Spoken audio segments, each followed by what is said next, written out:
Take these chains that weigh heavy round my shoulders and drag arms and feet slow in defeat. Slaves and free men everywhere, and not a kindred soul to meet. Alive and furious, bound up tight in this discourse, to define and describe my every tick. Is it time for a different course? Can we talk candidly, honestly? Can we? Can the three sides of this triangle of shame plus guilt equal something better than blame? You, the child of slaves, me, the child of slavers, they, the benefactors. Here we all stand in our labelled craters, picking at scabs.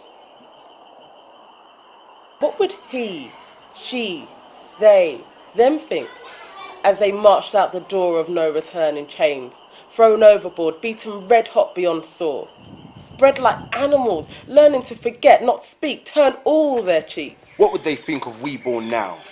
Our refusal to breathe, choosing to be summarized, smelling what attracts flies, choosing to respond to lies. Becoming square pegs to fit into predefined holes. Flattening and misshaping our heads. Staring into a holocaust like the emperor's new clothes. In the quiet of a slave dungeon, my ancestors tell me this.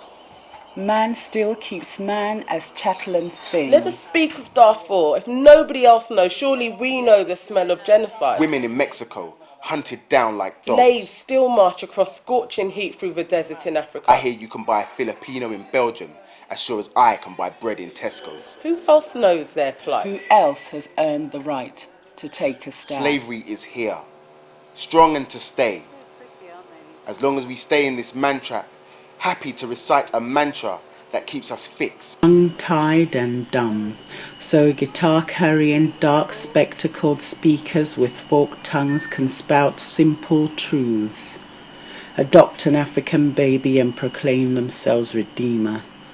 Slavery informs so many judgments left in the air to stick to the skin. I say yes to the revolutionary cry of the untouchables in India who change religion because they realise they are humans. Yes, to a positive legacy of slavery that challenges open cast mining, mercenaries, missionaries, charities and blood money. And no to believing that all that we are is bound up in one moment of history. Every fat finger is in the pie called Africa. We need to re-engage and set the agenda.